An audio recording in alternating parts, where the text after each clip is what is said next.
Good morning বন্ধুরা। আজকে আমি মেয়েকে টিফিন বানিয়ে দিচ্ছি। এই কর্নটাকে সিদ্ধ করে তারপরে ওর মধ্যে একটু নুন দিয়ে সিদ্ধ করব।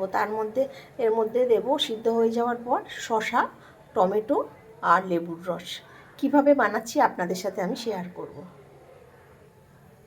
কর্নটা সিদ্ধ করে নিয়েছি আর এই অল্প একটু বাটার দেব। এই বাটারে জাস্ট একটু হালকা করে ফ্রাই করে নেব কর্নটা। আর সাথে একটা কাঁচা লঙ্কা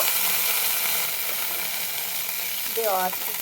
শসাটা এইভাবে কুচি কুচি করে কেটে নিয়েছি। একটু নুন দেব, লেবুর রস দেব। প্রথমে বলেছিল টমেটো খাবো, এখন বলছে টমেটো খাবো না। Breakfast ready. এর সাথে কর্নটা মিশিয়ে দিয়েছি। এটা একটা হেলদি ব্রেকফাস্ট, যেহেতু আমার মেয়ে একটু ফ্যাটি হয়ে গেছে। ওর সেই জন্য অয়েলি খাবার, ভাত রুটি যতটা পারি কম দেওয়ার চেষ্টা করি।